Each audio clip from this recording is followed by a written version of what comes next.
If you're one of the many, many people living with trauma-related symptoms from abuse and neglect in childhood, I know you've had to work extra hard just to have some of the things in life that come more easily to other people. And this is called complex PTSD. And it's the kind that comes from chronic, intense stress, usually, but not always, in childhood. Now, you might already know that you have it. You might be learning about it, working on it, doing something about it. But if you're like most people with CPTSD, overcoming those symptoms is kind of, jerky. It starts and stops. When it's not getting you the healing you need, it can leave you feeling like you're stuck like this and maybe feeling afraid that you'll never be happy or loved or fulfilled or financially stable. And the truth is, those risks are real, but it does not have to be that way. Everything gets better when you find an approach to healing that works for you. Now, granted, it's hard to know when you're first starting out on your healing what is going to work for you. But if you give up and you don't try, well, that's how people get stuck. That's how it happens. Maybe you tried some approaches to healing from trauma, but you kind of only did it halfway. Like, I get letters like that from students and they say, well, I kind of sort of tried the daily practice thing you teach a couple of times, but it didn't work. And I'm like, yeah, I wouldn't think it would work if you didn't really do it, daily. Or maybe you are someone who knows what works for you and you know what steps to take, but you haven't found that power inside to keep moving forward. And I want to talk about this today to encourage you to take your healing seriously, to double down on it so that you can heal. And I'm going to lay out 10 things that you can do if you're ready to move forward with that right now. And obviously, not all of these will apply to you, but these are the 10 things that help me and that I teach to all the people in my coaching programs and my courses. And when you've heard everything that I'm going to explain to you about them, you can pick one or two that are the most important to you and start implementing them today. I would encourage you to take the ones that, without healing them, have been causing you the most pain. And of those, to ask yourself which ones are actually fixable for you right now. So you can pick one or two things to change in your life that will give you a win fairly quickly and with certainty know that that will make a difference, right? You probably already know a change or two that you could make that would meet this criteria, but setting a goal that is a big and easy win is a good strategy to develop confidence and positive feelings about making more changes. So, number one, learn what complex PTSD is, not just what you've heard on the internet, not just what other people say about it, and not focusing all your energy on what might be the diagnosis of the people who hurt you. That's not the same thing as understanding what's going on with you and your brain and your nervous system and learning about that, learning about dysregulation and what that does to you, and about emotional dysregulation and what that does to you, how that impacts your life. And we didn't know until very recently that CPTSD is an injury to your brain and nervous system. And a lot of therapists and clinical professionals, they still don't know this. So it's especially important that you educate yourself so you can make decisions about your healing based on current knowledge. Number two, when you look at yourself and how you're doing with your healing process, be willing to notice some of the problems that maybe have nothing to do with trauma. And now, it's true, CPTSD can make it hard to focus. It can make it hard to be consistent. It can be hard to be kind and considerate as you want to be to other people. It might make it hard to stay present. And it might have damaged your relationships. It might have damaged your health. Okay, so all those things are trauma related. But everybody has a couple of problems that are just ordinary human problems. So it could be something like, maybe you're often late. A lot of people struggle with that. You don't have to be traumatized. Trauma could be implicated in that, but sometimes that's one of the things that you just have. And the reason I love the problems that are just normal person problems is because they're a little easier to solve. You don't have to heal your brain necessarily to get that going. Now, it could be that you need to keep your kitchen cleaner, and the whole kitchen smells like garbage all the time. And when people come over, you feel ashamed. Now, I know that trauma can drive that kind of thing, but it's also a problem that anybody might have, and it's a solvable problem. I love low-hanging fruit problems, things that you can solve quickly and just get a little win. Number 3, you can prepare to move your stories about your abuse and neglect that happened to you out of present time looping thoughts, just going over and over them, and into what I call the memory bucket.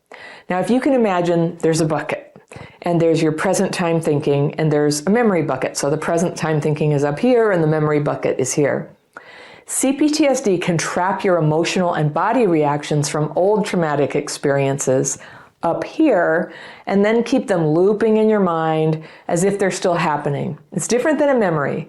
It's activating all your adrenaline and cortisol, and it speeds your heart rate, it scatters your thoughts, and it puts your whole body in a state of stress. You can't stop thinking about it or reacting to it when you do. That's what I mean by looping. And I call it a looping thought or an electric thought. What you want is to have access to your thoughts and memories if you want to think about them, but not to be controlled by them, not to be drowning in them. An ordinary memory is one that has the trauma element deactivated. It is not electric. You remember it. You can retrieve that memory if anyone asks you a question about it. And you can remember all the same details about it, but it doesn't trigger this huge physiological and neurological response in you. It's not a stress response thing. If you had trauma, you probably have some of those looping electric thoughts that give you a very charged reaction to certain things, topics. And you probably also have some memories that are not charged. So when I say get ready, one thing that will help you is become open to the idea that you don't always have to be reactive toward the past. I teach a method to calm reactions, and it's called the daily practice. And if you watch this channel, you've heard me talk about this a million times, and I point you towards the description section under every video where there's a link to it. It's free.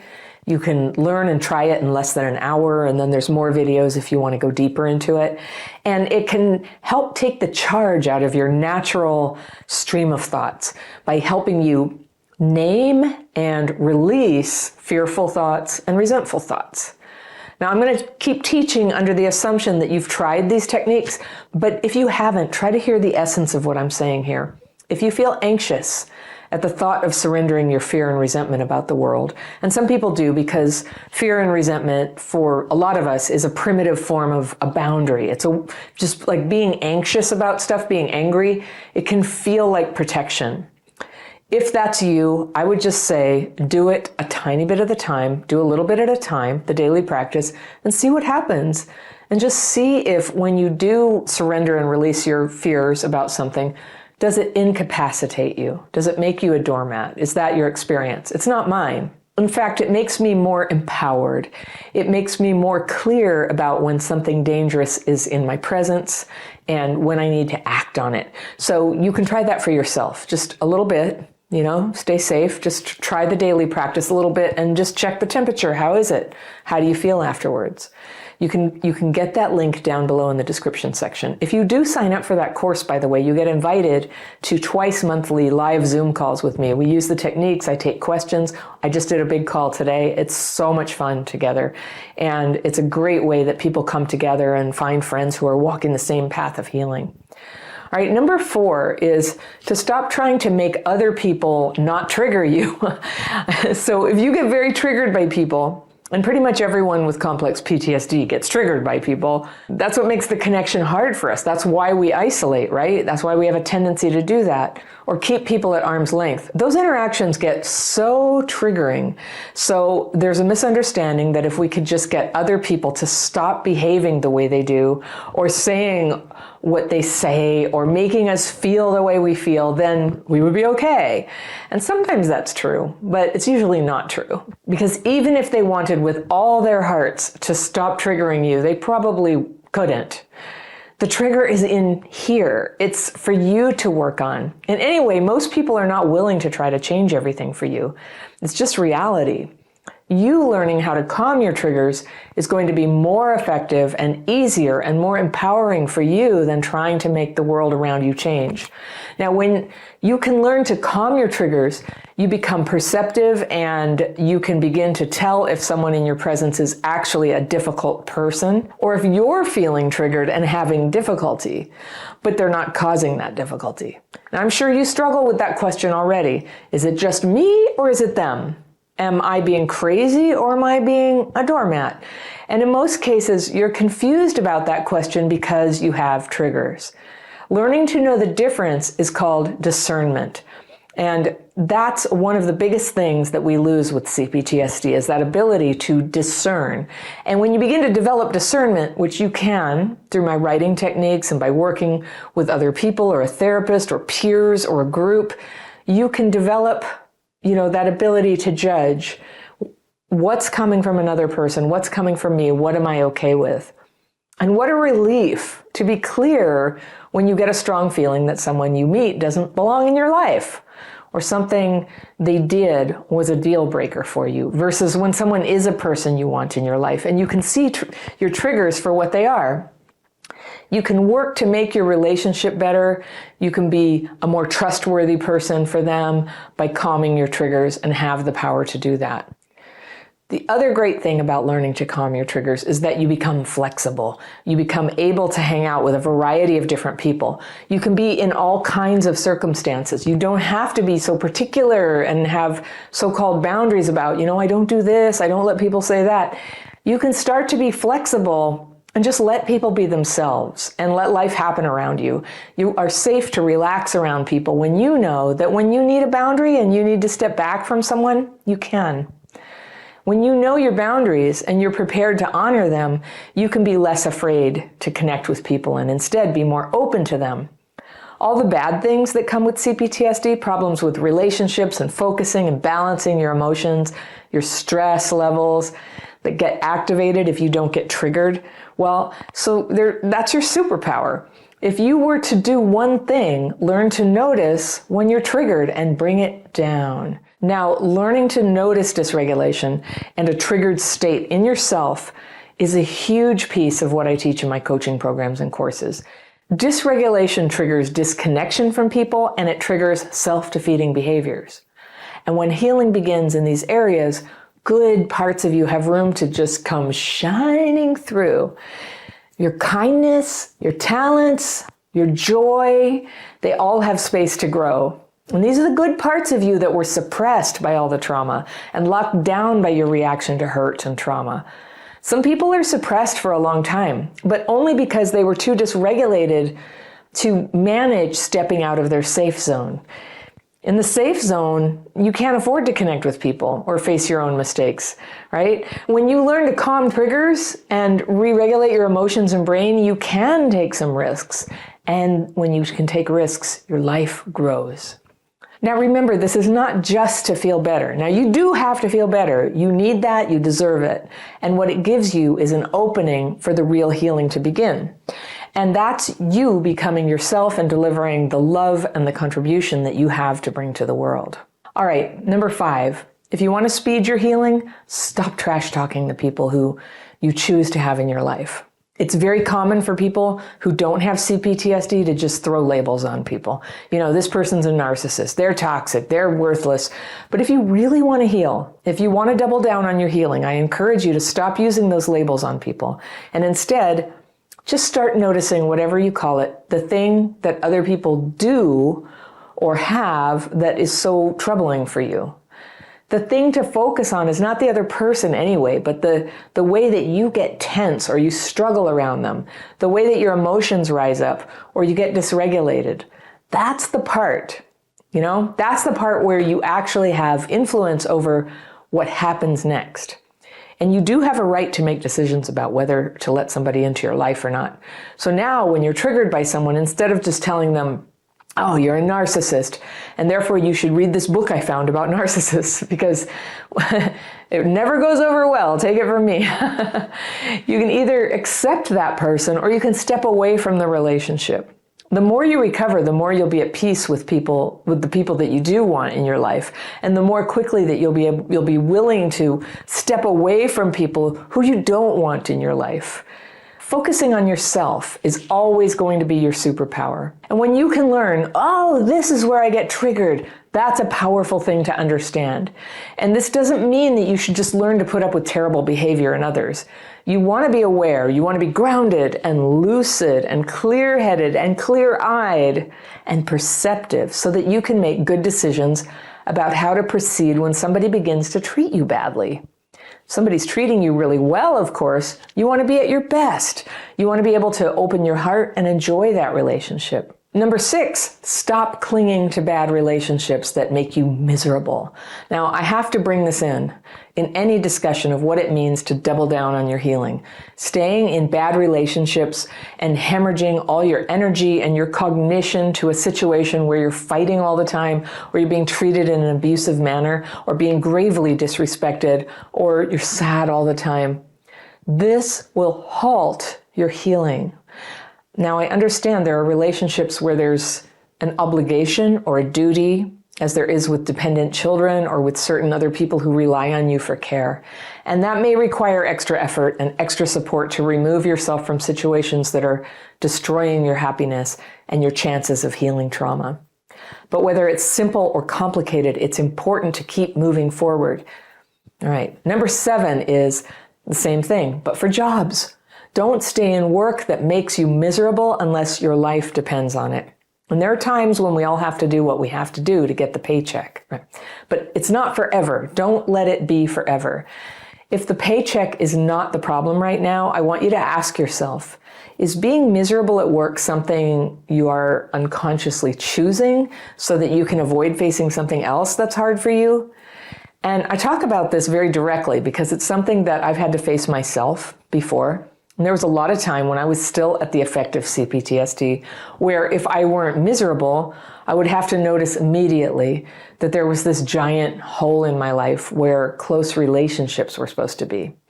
I had superficial relationships. I was getting my self-esteem off the fact that I had a job, but I wasn't happy and I didn't like the way that I was treated. And I stayed 10 years working for an awful boss. The problem wasn't really the boss because I didn't have to stay in that job. The problem was in here. The problem was that I was accepting this unhappy lot in life in exchange for not having to make changes in my life that felt impossible for me. This was when I was a single mother, and I think I would have been too scared to leave the security of that job, except that one day, when the recession of 2008 and 2009 got going, I didn't have a job anymore. And it wasn't an easy transition, but honestly, I'm so glad everything fell through because it was then that I started my first business. Really because nobody would hire me. It was hard to get hired back then. And I had to do something. And that ended up being a really happy way to earn a living for many years. And then I later transitioned to doing this, to becoming Crappy Childhood Fairy, which is an even happier way to make a living. And for those of you who have other extenuating circumstances that are keeping you stuck, just feel the truth of what I'm saying. Let it guide you. Don't let yourself give up on your healing. Trying doesn't always lead to success, of course, but success favors people who try. Number 8, detach from the belief that you passively, just magically attract bad people. I hear this all the time. I attract narcissists. I attract abusers. Well, acknowledge that the issue is not really who is attracted to you, that you attract them. The issue is who you are attracted to, who you tolerate, who you date, who you sleep with and bond with. That is the problem. And that's a much better problem to have than some sort of magical occurrence that flies out of the sky. It's like, oh, look, narcissists are just landing all over me, right? It may seem like that, and occasionally exploitive people do look for vulnerable people, but most of the people problems in your life are more likely to be caused by a lack of boundaries on your part. And you don't have a red flag detector, you attach too quickly, and there you are, and you don't know where they came from. These people end up in your life because you tolerate them. You can't read the signs, you don't see the flags. Next thing you know, you live with them, you work with them, you have kids with them. So it's your tolerance, it's your boundaries, it's your red light detector that you need to switch to the on position if you're going to double down on your healing. I mean, troubled people will take it out of you. They will block you so bad. You have to take responsibility and accept that you are the gatekeeper of who gets into your life. All right, number 9, if you have addictive behaviors, make recovery your first priority. Alcohol, drugs, food, pornography, spending, all that stuff. Your healing will get an enormous boost when you allow yourself to experience life's ups and downs and show up for it and not escape it. Now, I have CPTSD too, and I know how tempting it is to try to grab on and control things or run away from them or just get into some kind of oblivion. And it's almost universal with people with CPTSD. The urge to fly away or crawl into a hole is going to take one form or another. But if you're using anything at all to escape life's ups and downs and those feelings of disappointment and stress and emptiness and loneliness, I totally know what it's like, but if you're using something to escape, it will make healing impossible. The path toward healing always involves facing what's going wrong in your life. Even when you're perfectly healed, life is going to have ups and downs. You're going to lose friends. Big disappointments are going to happen. Outside events are going to happen. You're going to need a means to be able to handle what comes. Whatever approach to healing that you choose for yourself, you're going to need an easy way to self-comfort and bring yourself back out of dysregulation and into re-regulation. If you want to learn how to do it, I can teach you that. All the links for the courses that I teach are down in the description section below. When you always have a way to calm your reactions and comfort yourself, you'll find it's a lot easier to overcome addictions. And that is true freedom. It's when you feel like whatever happens, I will be able to face it. All right, number 10, sit down and ask yourself, it's just a thought exercise, and I really like this one. Ask yourself, if I really had to solve this problem, what are 10 things I could do? And I love doing this. I apply it to all kinds of problems, but it's a really good one to do about how you would heal from your complex PTSD, because you actually have the answers in here, right? And you just haven't had the energy or the focus or the necessity to take action on them right now. So make a list of them, 10 things. You don't have to act on them all at once or ever really, but make a list and just bring them onto your radar screen. Become aware of them. Look at that list every day. The actions that you could take if you really wanted to move your healing forward. So just let them into your mind and your heart and see what happens. I got really angry today when I was leading a group coaching call. And I was angry not at the person I was talking to, but at the system that claims to be responsible for administering mental health services for people who were abused and neglected as kids. And I was angry because the massive void where up-to-date knowledge is supposed to be, this has a name, by the way, it's called complex PTSD. Well, most providers don't know what it is or what it isn't, and many of them are doling out inappropriate and ineffective advice and treatment. And millions of people are stuck. They can't recover. And even if they had access to professional help, and I'm telling you, most people do not, well, even if you have it, you're not that likely to benefit. The world is full of people who have CPTSD, and they've tried everything that they were told to do, but without the information about what the symptoms are and how you actually can calm them, they're functionally imprisoned in a broken system that favors outdated ideas and dependence on them. It consumes all the resources of your insurance plan, if you have that. The cash cost of it is prohibitively high for most people. But they believe that they dole out the healing rather than, what research shows, what common sense says is that you can manage and you can use each day techniques to calm your symptoms. Yes, you can consult professionals.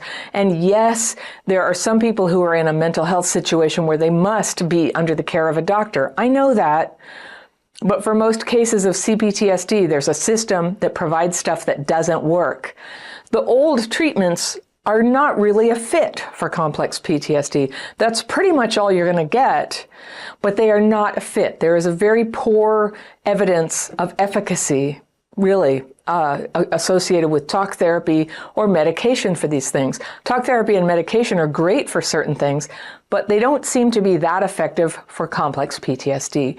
So there are techniques you can use, there are approaches you can use. Most of them need to be self-managed because you need something that feels helpful, whether or not you have access to mental health services, whether or not they know anything about trauma and healing in the last 15 years, discoveries, whether or not their approach for treatment works for you.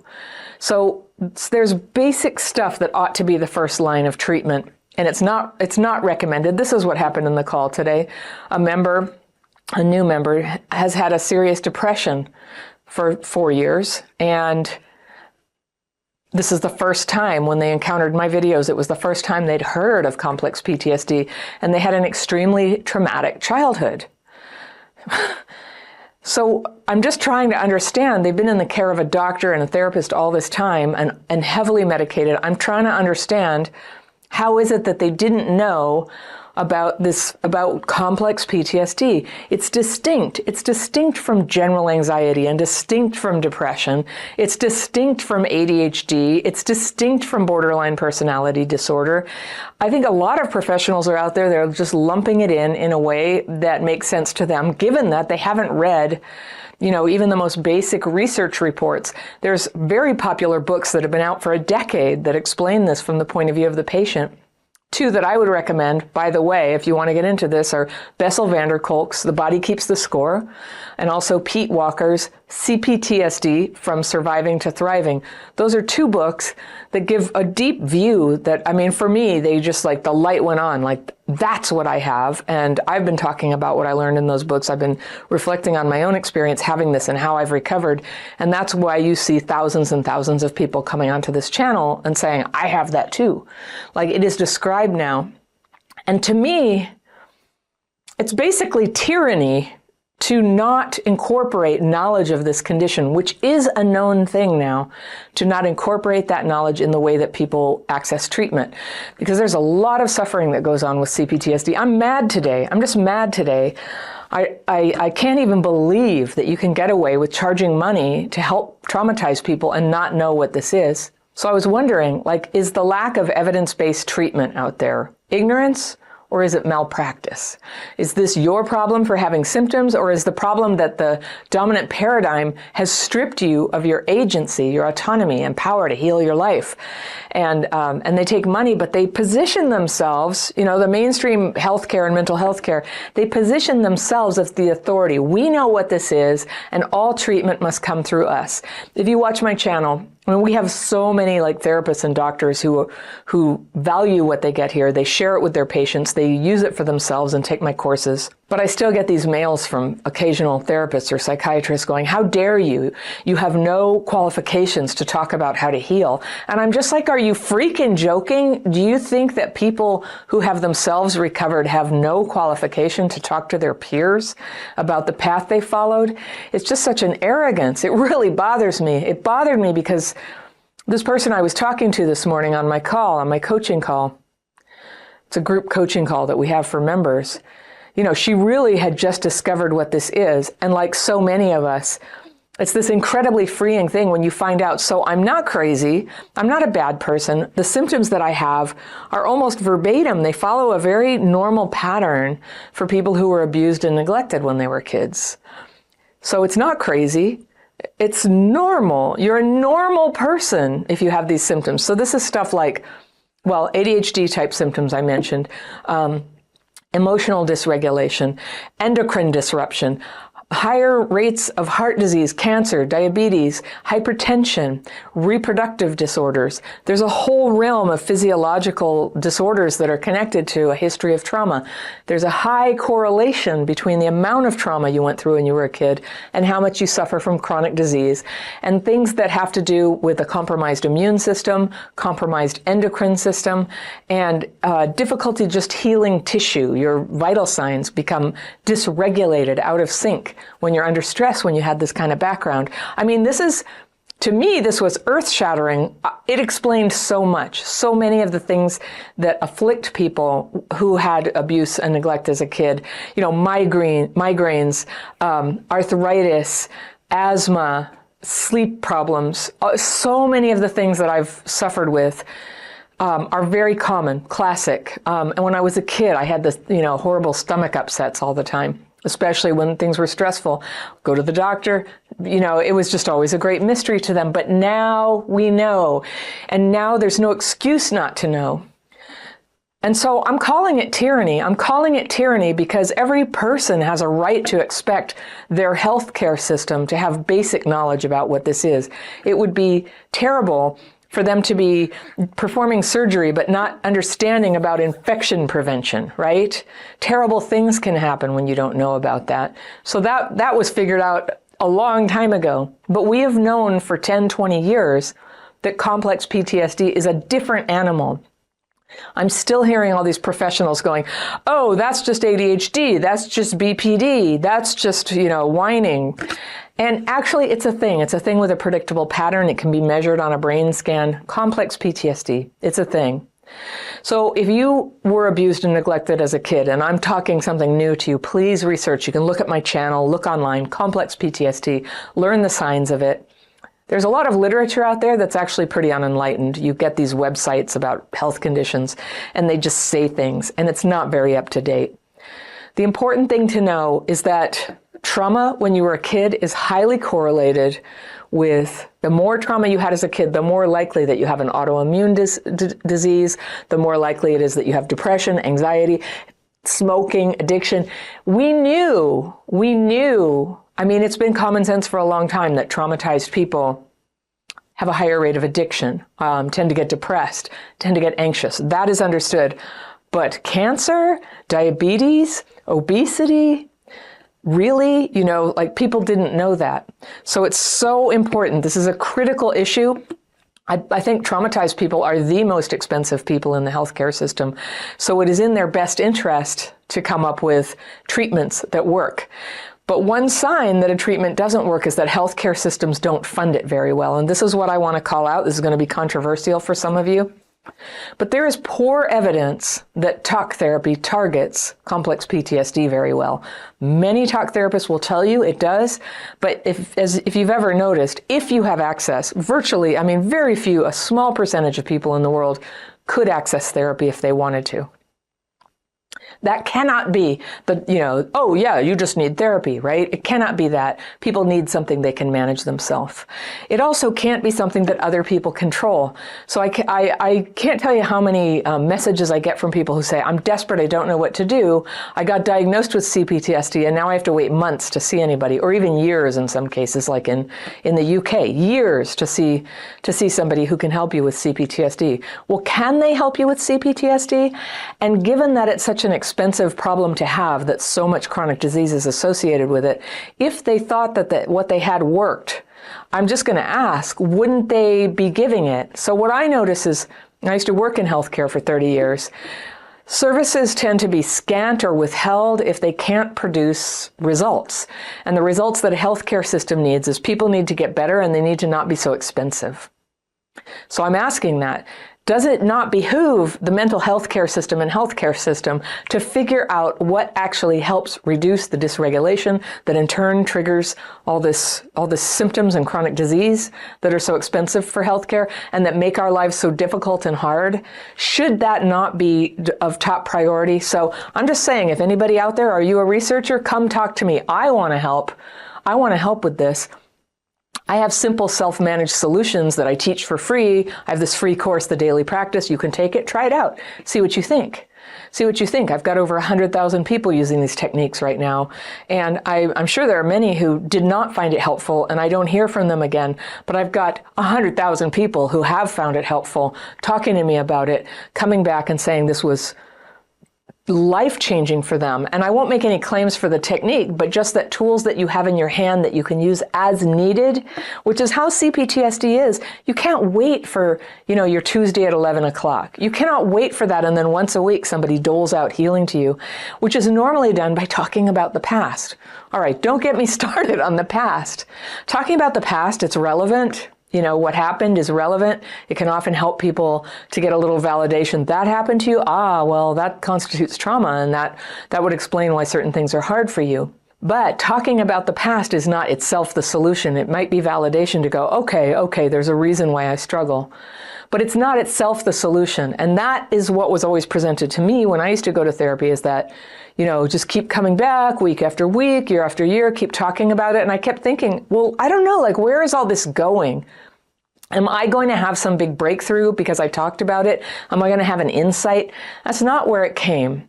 And I'll tell you where it comes from. Everybody's healing, whether or not you have access to professional help, whether or not you find it incredibly great or not that great. Everybody needs to have a way to self-regulate. Everybody needs a way to self-regulate, to deal with the intense emotions that come up for traumatized people, to deal with that sense of discombobulation that can happen under stress. Do you ever get that? I had a really bad thing happen once. Somebody died. And in that week, twice, I drove away from a gas pump with the nozzle in my car and, yanked it out of the machine. I was dysregulated. At the time, that word was not in the vocabulary given to me about what was going on. People would say, oh, you're stressed or you're preoccupied. No, it's a neurological injury that comes from a history of trauma, that when a new trauma happens or any kind of stress, your left front cortex can start to go dim. That's where you should be reasoning. The right front starts to activate. That's where the emotions are.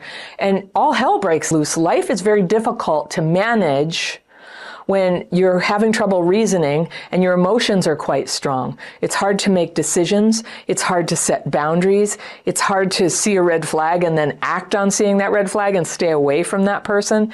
And this explains so much about why you see people who had trauma making these mistakes that just seem like dumb mistakes. I had somebody in the comment today, I gave them a bad time, and they said, this person just seems like dumb as a cat or something. Dumb as a chicken. That's what it was. Dumb as a chicken. Just kept going back to that guy. It's like, yeah, that's what trauma does. It's not because you're dumb, it's because you have a brain injury. And I just want to talk about human freedom.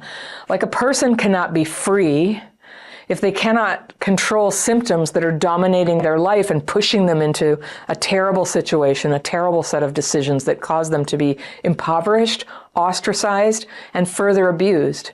And the thing about abuse, like, for a person who doesn't heal, that will often, if that person has children, then the trauma is very easily passed on to the next generation. That does not have to happen. It doesn't have to happen.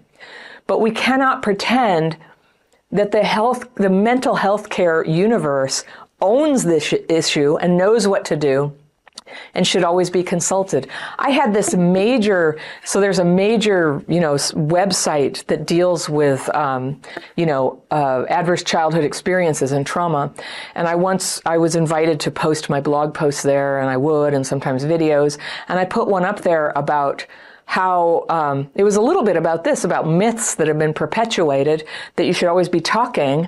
And I wrote about my experience that talking about my trauma tends to be so dysregulating that I can't process information. I can't recover doing that. But what I can do is I can write my distressing thoughts. And I teach this very specific technique to write, daily practice. You can find that in the description section below. So I did a blog post about how, for me, writing about the troubling things and then perhaps reading to somebody was a way I could bypass the triggers. And I've since learned, yes, there is scientific backing for why that works. It's a different pathway for when you talk about trauma versus when you write about trauma and read what you wrote. You can bypass the trigger that makes talking about trauma so overwhelming and intense and dysregulating. So I was talking about that, and the editor of the publication said to me, oh, Anna, this is all well and good, something to that effect, but it's important to mention that nobody should use these techniques if they're not, except under the supervision of a licensed therapist. And I'm talking about writing fearful and resentful thoughts on paper and then meditating. Now I ask you, how realistic is it that even a rich person who has incredible access to therapy could refrain from meditating except under the supervision of a therapist? That's crazy talk. I think a lot of people on the front lines of healthcare probably have the best understanding of what trauma how it plays out. They don't always have the training. I have a good relationship with my primary care doctor, and she lets me know like what she's being trained and kind of keeps me in the loop. Gradually, it's coming that there's training, but what they're being trained to do is to screen for it because they know it affects health. So they screen, they ask the questions, but I was like, what is the intervention? And I don't think that institutionally there's a lot of solution out there. During the pandemic, do you remember what a shortage of therapists there was? And people were unable to get help at all. They were unable to get help. Certainly in my healthcare system, they were overwhelmed, unable to get help. A lot of their mental health workers were coming to me and saying, I'm so burned out and freaked out, I need help. Because they were, if they still were doing that work, they were getting so many clients, they couldn't handle it. And there's a loss of confidence that anybody feels when they feel like they can't make a difference. And so the people who have never been at the table before are the people like you and me who have CPTSD and who are using our minds and our experiences and researching to understand what works for us. And it's a little different for each person. But what works for us. Now, if you say what works for you and you put it out there, you tell your doctor, do you get believed? Do you get respected? I did not always. I do now. But, I have this YouTube channel and things that back me up and make me look like I'm some kind of an expert. You're an expert too. You've been having to be your own therapist, your own doctor, your own parent. You had to take care of this stuff all your life. You have a lot of knowledge about what works for you, but sometimes it's that crucial piece of information that what's happening when you had trauma is quite often neurological dysregulation. Now, therapists and doctors will say, oh, I know about dysregulation, but what they mean is emotional dysregulation. Emotional dysregulation is the kind other people can see, where we're overreactive, we're too angry, we're too sad, we fall in love too fast. That's emotional dysregulation. What they cannot see is the neurological dysregulation. So what you might feel when that's going on, you might feel discombobulated, a little like, I can't remember why I came in the room. I don't remember driving. I remember like getting started on this driving journey, but I don't remember crossing the bridge. And yet here I am across the bridge. You might feel numb in your nose or hands or face. You might walk into a room and just not know why you came in there. You might have trouble governing your energy or keeping track of time. It's dysregulation. It's a neurological injury. The first thing that is so helpful for healing, no matter what modality you're going to use, it's so important to know how to re-regulate, how to notice dysregulation signs and then bring it back in, get re-regulated. If you can live your life more regulated more of the time, you're going to still get dysregulated sometimes. Everybody does. But if you can notice it and then get re-regulated as quickly as possible, your life is going to get so much better. And all the books in the world, all the talking in the world, all the drugs in the world, like nothing can reach you when your dysregulation is out of control. And people, they can't see what's going on with you. It doesn't look like much. So they see kids who are fidgety in class or can't focus, right? It's, I'm not a doctor or scientist, but I read, and it is, speculated by many researchers that some ADHD cases are really complex PTSD. And in a way, that's good news. CPTSD is probably more malleable. There's more you can do to heal. You have some control over these symptoms if you can start to zero in on them and work on them. It's not like you're not born with it.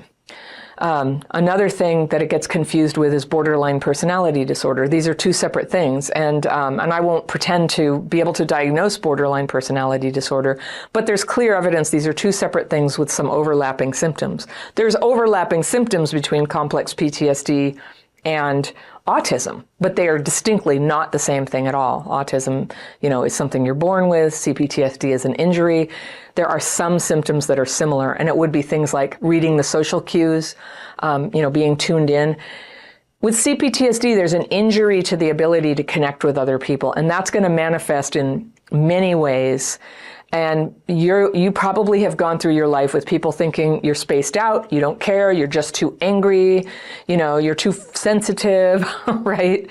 You get called all this stuff. People think you have bad character. You just don't care. You just keep making the same mistake over and over again. That's me.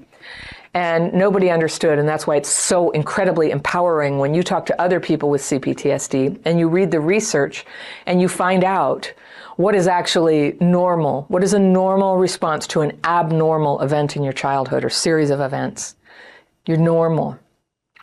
And you can learn to start noticing and calming those symptoms, and then you begin to be on a level playing field with other people to start solving life's problems.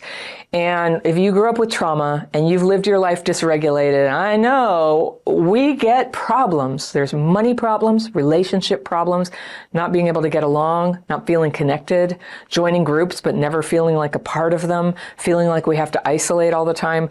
These are the common symptoms. It's a pattern, and you can learn to start treating those things. And that's, I had to heal myself, basically. I got a series of mentors. I did see 11 therapists in all over the years, and I would not say those have been helpful, but at least what it was helpful is just to say, this isn't going anywhere. I got to do something different. So when I was going through a crisis, and the therapist and my primary care doctor were saying, you have got to take medication because the stress that you're going through. What was happening was, I now know I had complex PTSD from childhood underlying everything. I would sometimes be able to sort of keep that compartmentalized. But a bad thing happened. My partner died. I found him. I got total PTSD. Tried to save him with CPR. Very difficult, horrible experience. But it's the sort of experience that can give a person PTSD. And I got it. And that's actually well known. I was never diagnosed with it. And I saw the doctor, and then I saw a therapist. Go doctor, therapist, doctor, therapist. I was struggling. It was a year and a half later, and I just wasn't getting any better. And I was looping and looping and looping on the memory of finding this guy and trying to save him. And I would have to drive past the house where all of that happened, like every day. It was down the street from where I lived. And I was getting exhausted. And I mentioned to the doctor, I'm just tired all the time. I just feel so stressed out. And she was a good doctor. And she asked me, like, what's going on? And I told her, I keep looping on this thing that happened, and I can't stop thinking about it. And every time I do, my heart starts pounding, and, I just get full of adrenaline. And she was like, oh, well, we have to medicate that. That was her solution to that. Well, I had PTSD. PTSD does not tend to respond to medication all that well. Not everybody knows or respects that, but some people respond to medication for things. PTSD, not so much. And what I've learned about it from my own experience is that healing that depends so much on becoming aware, like, when am I getting dysregulated? When are the symptoms kind of activating and kicking up? And then using my tools to bring it back down. And what happens is, if you're drunk or high, and yes, the research shows that even on, psychoactive mental health medications, it can inhibit that process of learning to re-regulate. So medication is often like, it's for situations that must be dealt with. And so learning to re-regulate may not be in the cards at that time.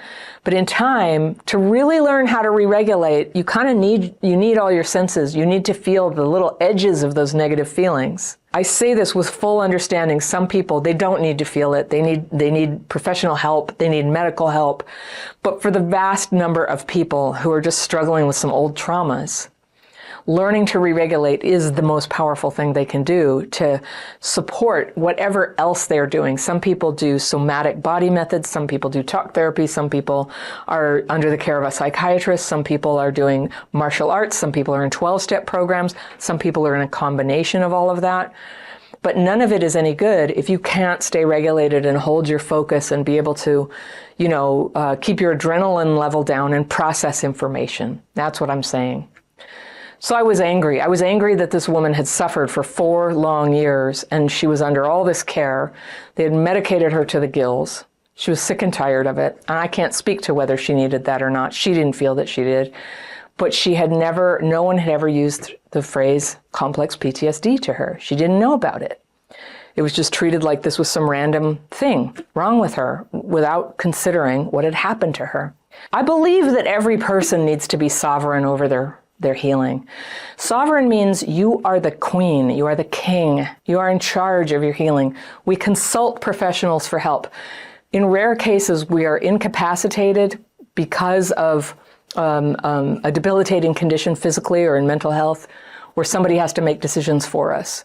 But other than that, We must be in charge of our healing. And what bothers me is the mindset that gets propagated is you can't even work on this or help other people or talk about it unless you're under the supervision of these magical people who were educated and licensed in this thing that still doesn't formally recognize CPTSD. Well, I challenge that. I stand up to you.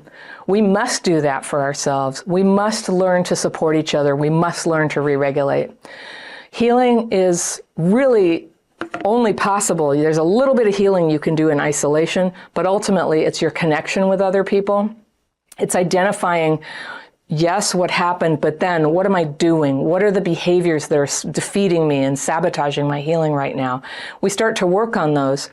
That is something that I found very hard to get help with from professionals, was my moral failings, the terrible mistakes of dishonesty and unfairness to other people that I was doing.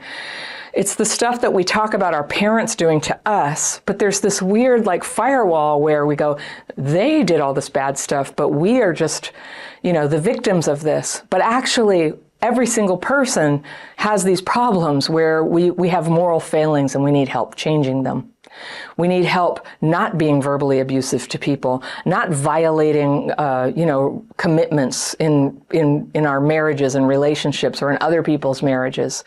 We need help respecting children and not creating drama for them. That's what I mean, to have moral healing, to do the right thing, to recognize the right thing, even though you weren't taught this at home as a kid. There's a place where you can learn that. And these are challenging times. I think people used to get that in church. Some still do. But, as we know, like so many of our institutions, including churches, there's corruption. There's lying. People don't know who to trust. So here's what we do here. We come together and we grow in our own trustworthiness so that we can support others. That's what we do at Crappy Childhood Fairy. It's one person putting out a hand to another, and we help out. And I see this also in 12-step programs. One person does the best they can and they give a hand to the person who hasn't quite come as far as them. But in the end, that's what we're working out. And that is what you'll find in 12-step programs, is like Crappy Childhood Fairy, there's an opportunity to work on where you have made mistakes and where you want to change your own behavior. And for people who know that this is where they're self-sabotaging, I think this comes as delicious information, like, yes, how do I do that, right? And you can't. Go down in the links below if you want to know. I have courses, I have coaching programs for you. That's what we work on, re-regulation and then solving the life problems that are so common for people like us. But how we solve those problems is we have to start recognizing, is it just me, or am I being unfair to this person? All these letters that people send me, that's almost always the question. Am I being a jerk, or do I need to set a boundary with this person? Am I just being clingy, or is this person treating me badly? Growing up with somebody who didn't properly parent you, without that teaching of how do you be a good person? What is the right way to act? How do you recognize a fellow good person? And when I first started Crappy Childhood Fairy, it was a blog, and the initial name was Feral Girls Guide. I thought it would just be for women. And I used the word feral because that's how I felt about myself. Like I had just not learned 80% of what you have to know to be an adult. I didn't know. I literally didn't know how to use a knife and a fork together. Okay, I grew up in a very hippie environment, and I didn't learn that till I was older. I didn't know when to apologize. I didn't know why you need to be really honest about things. I just sort of like, okay, here's a story. We moved to another state, and I went to this school that was very old-fashioned compared to the one that I had gone to previously. In my previous school, if all the kids got in trouble for something and the teacher said, who did this? We would all lie. That's just what we did. In my new school, it was this strange new thing. So everybody had been acting up when the teacher went out to go to the bathroom. She came back and things had been thrown, and she said, that's it, who did this? And so I was one of the kids who did it, but I lied. I was just like, I didn't do it. Everybody else who did it, they said, I did it. And I instinctively knew, like, I love this. I love people telling the truth. This is so comforting to me. I was so confused from growing up. My family had alcoholism. So alcoholism almost always involves a lot of BS, just a lot of like pretending you're okay to people, denying why mommy is asleep. There's a lot of like lies. And you end up recruited to participate in the lie, and you end up really unable to detect the difference. And I think what's happened in our culture is in an effort to help people who are really like downtrodden, poor, left out, that sometimes we just try to make it so, oh, there's no culpability. You're never responsible for yourself. And you're not supposed to say personal responsibility. Like that has all these associations of like the army and, or extremism or something. But personal responsibility just means it's just the acknowledgement that though it's not my fault that I was traumatized as a kid, nobody is coming to save me. That if anybody's going to change my life, it's going to have to be me. And it might as well be me.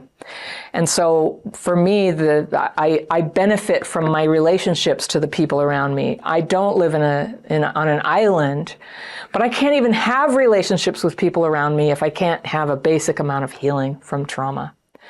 So I just hear a lot of talk. And what I think happened is people who work on the front lines of healthcare tend to know a lot more realistically what goes on with people.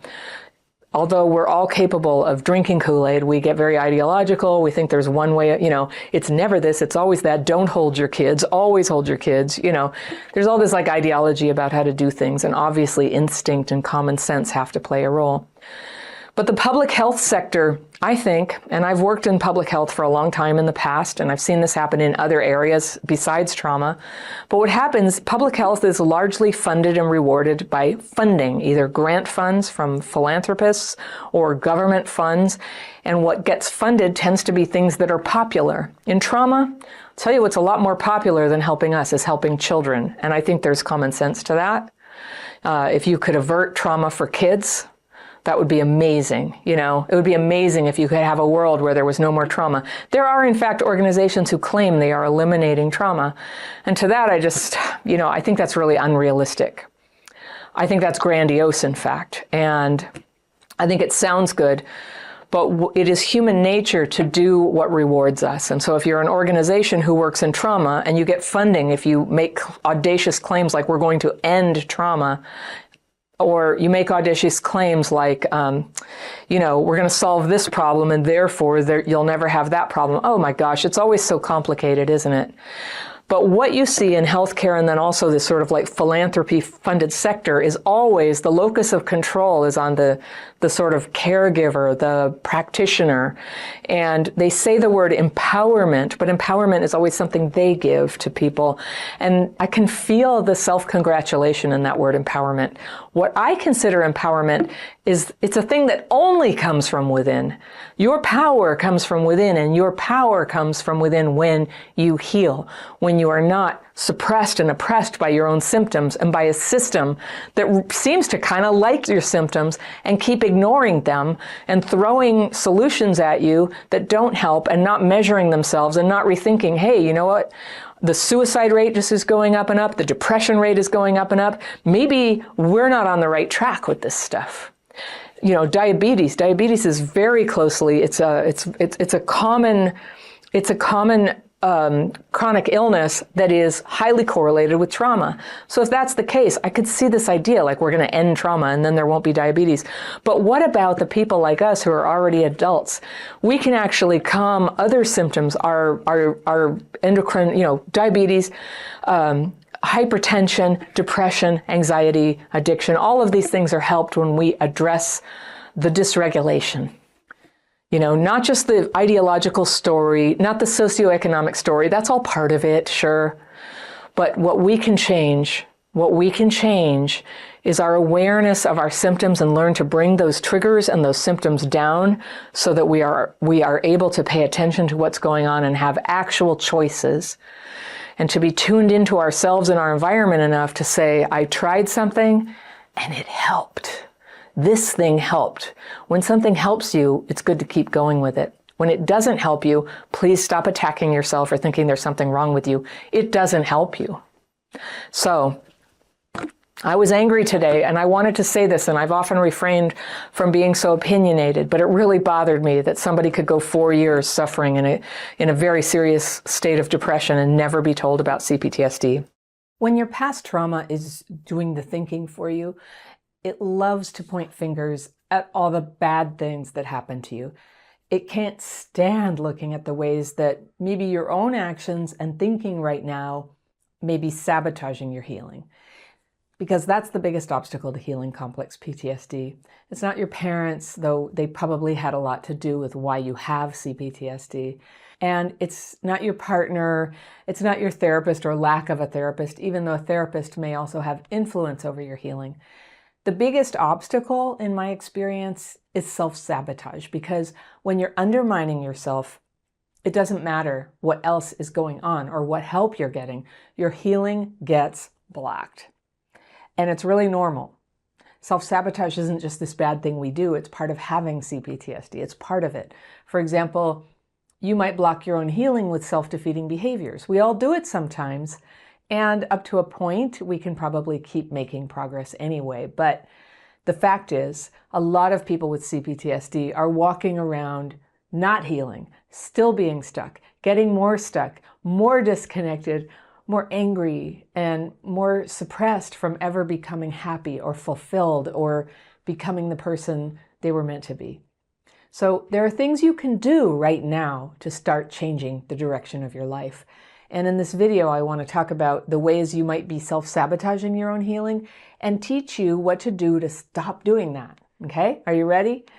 All right, the first thing, and this one's been made harder for you lately, but it's time to stop isolating. And if you're like most people with CPTSD, whether you're an introvert or an extrovert, you get triggered by other people, and it can be really hard to show up with an open heart and an open mind in social situations and to make the kind of connection with other people that supports healing. There's this huge temptation to pull back from other people, and you might be isolating overtly and hide out in your house, or you might be isolating covertly and then acting like you're available and friendly, but secretly avoiding invitations and personal openness and commitments with other people. But whether it's overt or covert, the result is the same. You end up alone. And as much as you may find it hard, you need other people in the mix to be reflecting back to you and interacting with you so that you can progress in your healing. And isolation is funny. It's caused by trauma and it causes trauma. And I know a bunch of you are going to say isolating is the only way to stay safe from the kind of mistreatment you went through in the past. And in one way, you're right. If you don't have contact with people, you can't be mistreated. But you also can't heal, really. So there comes a time, if you're going to stop sabotaging yourself, that you've got to stop causing trauma and let people in a little bit. And what I suggest to you is that you titrate. Titrate, that's a word I've borrowed from the medical world, and it means to just do a tiny bit at a time and see how you do, and then do another tiny bit. And you can make this easier and help yourself get stronger and more flexible around people if you can, and at the same time, learn to calm those triggers. And if you want a way to do that, you can go take my free course. There's a link to it below this video and all my videos. It's called Free Tools. It's a page on my website. The Free Tools page is always linked down below in the description section. And it teaches you 2 simple techniques you can use every day to have less fear, less anger, and to become just more free to connect with people and have fun and be yourself. That's the object of the game. Okay, so the second thing you're doing that's sabotaging your healing is staying stuck in your sad stories. And I know that it is sad, and I know you were told that telling these stories and exploring them and feeling your feelings about them, that if you could just do it enough times and for enough years, that someday you would feel better. And if it worked and you're just sitting here watching this video about how to stop sabotaging your healing, but now let your story be less about what happened to you and more about you now and all that you're doing with your life. Now, there's definitely a time and a place to talk about what happened, and it can be very healing when it's the right time and in the right measure. But I have not found that talking and talking and talking about it kept delivering returns. It needs to be acknowledged and shared, for sure. But also, we need to feel better today and to create a life that we like. And we want to connect with other people, to love and be loved by them. And the thing is, when the sad stories are dominating your life and your consciousness and your identity, you can't really do that. You're not present. You can't really pay attention to the lovely person who might be right in front of you. We don't always have good boundaries around the sad stories, and to be honest, that can make us feel very negative to be around. So I'm not telling you to deny what happened, but if you've talked it to death and you still feel like your healing is stuck, maybe all that talking has turned into self-sabotage. And it's time to focus on you now in ways that you can start making things better in your work, in your relationships, and in your sense of meaning. Those are totally important. Okay, the third thing to do if you want to stop self-sabotaging is to stop the angry outbursts of negative emotions. Now, I know you have things to feel angry about. You do. And what happened to you can't be erased. But there's an anger that's common with CPTSD that can be made monster-sized when you're overwhelmed or when you're feeling threatened, pounding pillows when you're angry, venting, screaming. Was that ever suggested to you? Well, some researchers at Iowa State University have showed what some of us always suspected about that, or what we noticed in our own experience. It not only doesn't reduce anger, it makes it worse.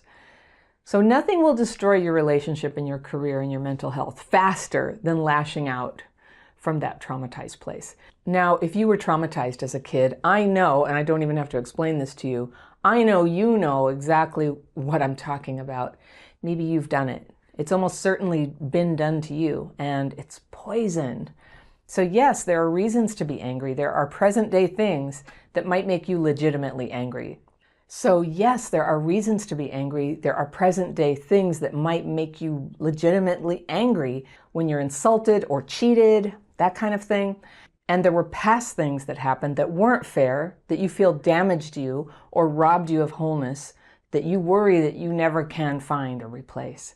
And I don't blame you for having anger, but here's the thing. What happened to you can never be totally set right because it's past. You can't change the past. And so your healing depends ultimately on you facing that reality, doing what you can about it, and then with every bit of strength that you have to use your energy to forge a good and happy life.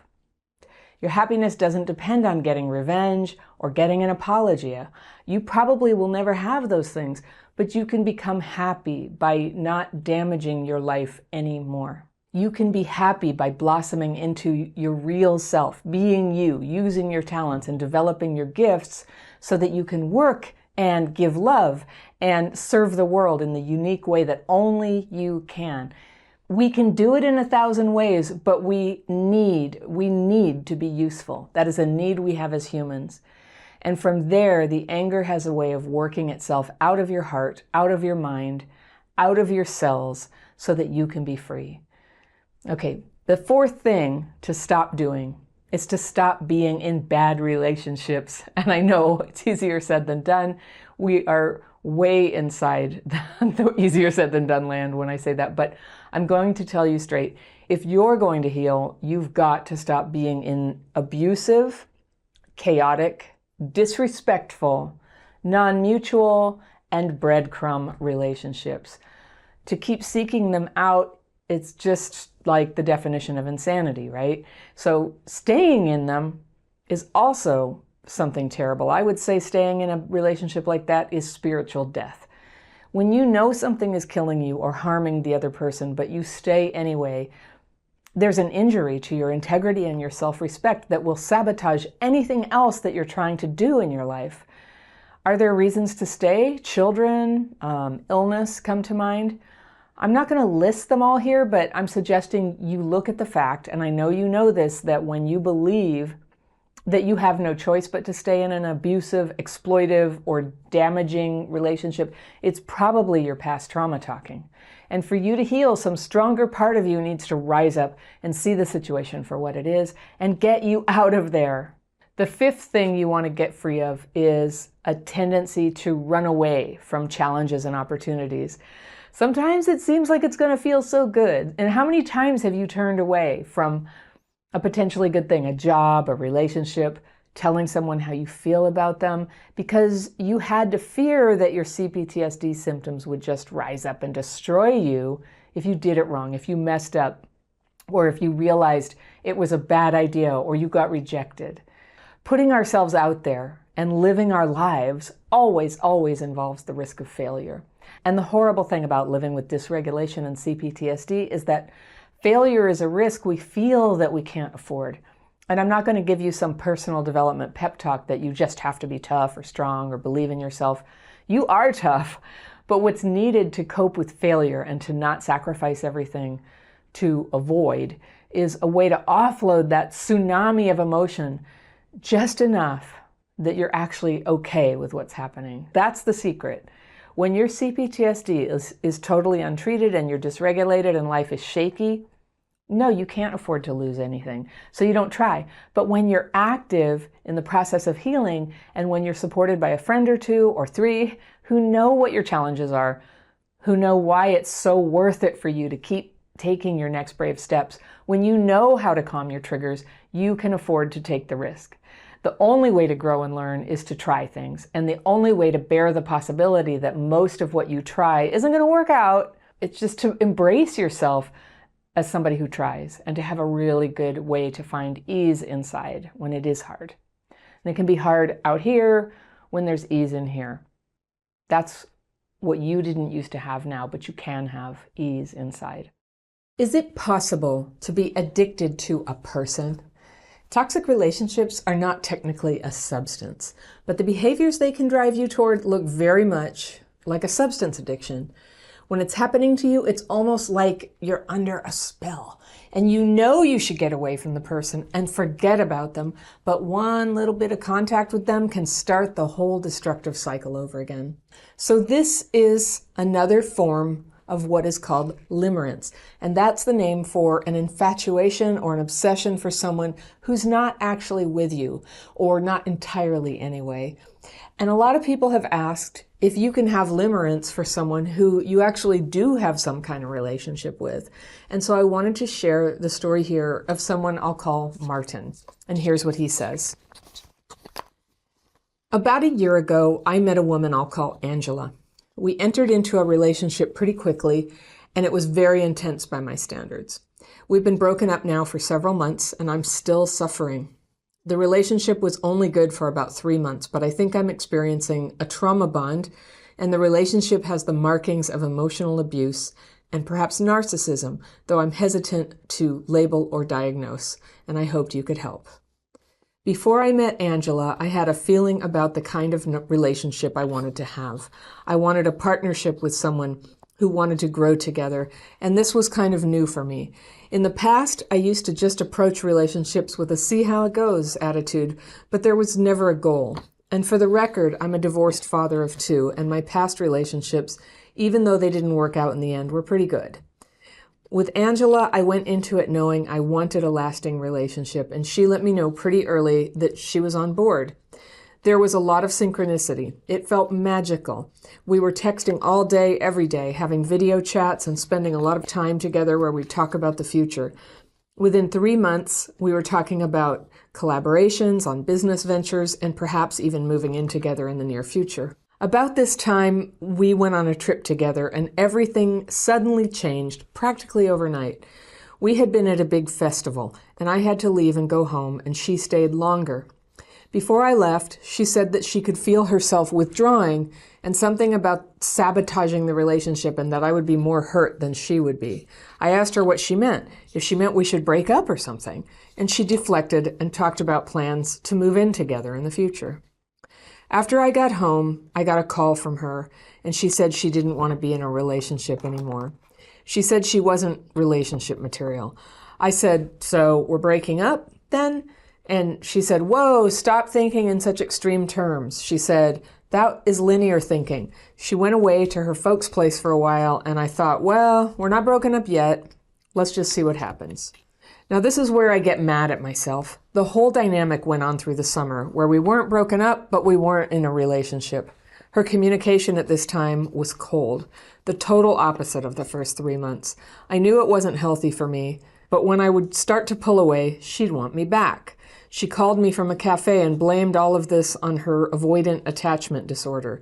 She said I was the love of her life and apologized, and said she wanted to heal and grow together again. So then I'd take her back thinking, well, if she's aware of this attachment issue, maybe we can work with it. And then as soon as I'd get back into it, the cold communication started again. For example, when we were at the festival, she had uploaded a lot of photos that were taken of us together there. She put them on her Facebook page. It didn't really bother me, except that there was no communication with me about it.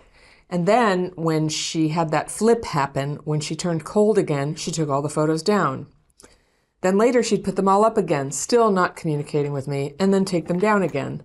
And through all of this, there was no communication. And I asked her at one point, why did she take the photos of me down? And she said, well, they gave the impression that we're in a relationship, and we're not.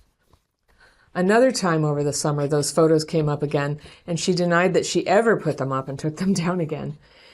The worst thing about all of this is the confusion. Yeah, that's just one example of back and forth, but it went on for months, and that's why I get angry at myself. I feel like I betrayed myself, and I enabled her. If she saw me pulling away again, she'd send me a playlist with love songs. She told me once that she was afraid I'd leave her, and so while she was away, she started a journal of her uninhibited thoughts and promised to send them to me or to give them to me when she got back into town. And of course, that never happened. She came back, but never spoke about the journal again. By this time, I felt like any attempt to communicate with her was going to just be confusing. I never knew who was going to show up. I told her I needed time alone, and I made that clear. The word breakup did come up. It was brought up by both of us, but first by me. She said, "Is that what's happening?" And I nodded. I circle things that I want to come back to when I'm going to read the letter again, and we're going to come back and talk about parts of this. So she looked sad, and I asked for no contact and for her to just let me be, to let me be in my power, to let me be grounded, to not be confused, to connect with my soul again, to connect with the feeling I had before we met. The next morning, she sent me a selfie because she was starting a new job. And I texted her to say, "You look good. They're lucky to have you, but please, no more contact." She waited 2 days and said, "I'll wait for you to contact me." Then she sent a little sad face emoji and another and another. And within a couple more days, she just started flooding me with texts incessantly and trying to call using guilt. It was all about her. She said, "I'm trembling inside. Please have some compassion." She wanted to meet to come get some kind of closure with me. When I didn't respond at all, her tactic went from guilt to anger and then rage. She started smearing me on Facebook. It may be going on still, but we've blocked each other. After a couple months, though, I sent her a letter explaining my timeline, how I understood what happened between us, that it seemed like she felt entitled to me and she didn't have to respond, but I wished her the best. She didn't respond for more than a week, and when she did, she said, "I received your letter and I will answer it soon." I didn't expect anything, but maybe a month later she called and said, "I'm just calling to tell you I will not be answering your letter." But the texts started again. "Come on, we're friends. Show some compassion and be there for me." And my problem is, I want so badly to answer her texts. It's like an alcoholic who wants to take a drink. If I text her, I'll be hooked again. I've come so far getting over her, but if I connect again, it'll be like starting from day one. What I really want is that feeling that I had before we met. I know how I want it to feel, and I've learned what to look out for. I was stronger in my boundaries in the beginning, and then it all got lost. But I'm getting stronger now. I'd love to meet someone really wonderful and live our lives together, but I haven't quite gotten free of the pull of this woman I know is out there. I can't get over it. I don't even know what to grieve. The woman I thought I loved, the relationship I thought we had, or the person I was before she met me. How can I heal and get free so that I can move on with my life and never get pulled down like that again? Martin. So this letter, this is a hard one. Just reading this, I feel my energy like sucked out of me. That's how this story affects me. And I think this might be something like what you're feeling, Martin. And why you're having trouble disengaging from this, because it feels like you ought to be able to get your energy back. Like it got taken away from you, from this woman, and maybe you could somehow get it back. Let's go through what you wrote. About a year ago, I met a woman I'll call Angela. We entered into a relationship pretty quickly. All right, for people who have had trauma as a kid, and I know you had a separate story about that, which I didn't cover here, going quick is one of the fastest ways to have a relationship that sort of brings up all of our stuff. And so if you've watched any of my videos, and I think you have, you know that I'm always advocating, like, slow it down, slow it down. But by the time I'm getting letters from people, they're usually in something that brought up all the old stuff. And so here we are, and that's fine. So you got in quickly, and it was very intense. And now you've been broken up for several months, but you're still suffering. The relationship was only good for about 3 months, and you think you're experiencing a trauma bond. I think so too. And the relationship has markings of emotional abuse. I think so too. And perhaps narcissistic traits. I think so too. I don't know if we would diagnose anyone here. We don't have to. We can just say that the traits are there. So before you met her, you had a feeling about the kind of relationship you wanted to have. So you were in touch with yourself. You say, I wanted a partnership with someone who wanted to grow together. And this was kind of new for me. In the past, I used to just approach relationships with a see how it goes attitude. So you used to just kind of cast it to the wind. And that's kind of a CPTSD thing too. The pattern that I notice in your letter is that in a lot of what you're going through, you have given away the power and your fate to another person. And a little bit, I could just hear there's sort of a fog of denial that actually you're the one with agency. You're the one who decides. So you would see how it goes, but that sort of, in this case, knowing what I know from this letter, I would say you're waiting to see, like, how does the woman feel about it? So when you lose your power like that, it's an extremely vulnerable place. A lot of people say, oh, I attract narcissists. And I always say, well, it doesn't really matter who we attract. What matters is who we end up getting together with. And so for somebody who's very selfish and wants to use somebody to fill in some gap in their life, but not actually care about them as a person, which is kind of the story I'm hearing in this letter, that that's how she treated you. Well, that becomes possible when they find someone who's just going to sit around and wait and see what they do, and it doesn't really have a boundary or a set of standards for themselves. You have standards, but they got wobbly here around her. And I can only guess, she must be very dazzling. I don't know, beautiful, talented, charming, fun. So a lot of great things happened there to sort of draw you in. But then it's a foggy world where you have no defenses. That's the feeling I get about this relationship.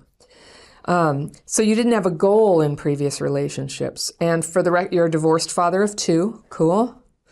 Having kids puts extra premium on having a healthy relationship if you have one at all, because it's so important for the kids, right? To model that for them. So fantastic that you're not in this relationship anymore, and that's not going to influence the kids any more than it may have already. And that your past relationships have been pretty good, even if they didn't work out. But with Angela, you went in knowing what you wanted. She let you know she was on the same page. She wanted a big future, big, long-term committed relationship that you would grow together. Sounds really good. And then you got really enmeshed. You were texting all day, every day. When people fall in love, they do that. When it has a sort of dark side to it, that's when we call it enmeshed. And so even the most pure love, when it doesn't have any oxygen from the outside world, when you're just completely into each other, texting all day, every day, video chats, talking about moving in together, getting together, and always being about the future, that's really vulnerable. And so, Martin, I know that you're, hoping to meet somebody great. And so just as I go through this, one tip I'm going to give you here is when you are dating, be very careful about talking about the future. The future is something you could really, I always suggest to people, like, if you have a criteria, like, I'm looking to get married, I have kids, and you would be their step parent.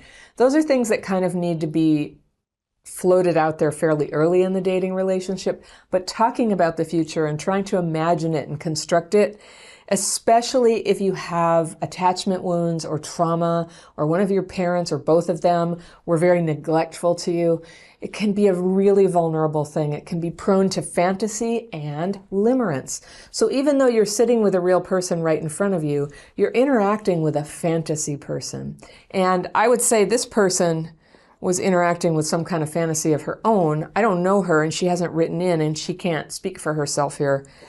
But something's going on there. Some people call it future faking. I want to move in with you. It turned out very quickly that wasn't at all where she was coming from.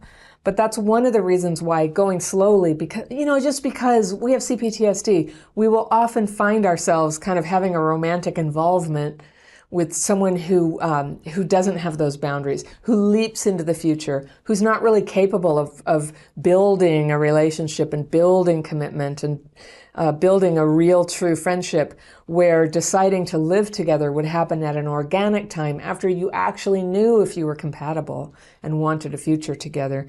I think, when you get to be north of 40, and younger really, moving in together becomes, many of us have had the experience that it's not easily undone. It's something to take extremely seriously. Some people just don't even do it. They get married or they live separately.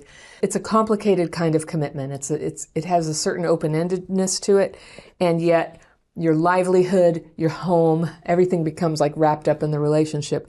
And if you have that wound inside and you have that fear of abandonment going on, having your home wrapped up with an unreliable person and your money and your social circle and all that stuff, it's just too much to lose. And you could end up clinging to a bad relationship much longer than you should, or losing it altogether because the person leaves you. Well, we can tolerate a certain amount of that in life, but if you've had a traumatic life, I really wish for you to have a slowly unfolding romance where maybe you date several people to see who the one is, and then a slow unfoldment of one who turns out to be like a really good person for you to be with, which you could discover in certainly no less than a year.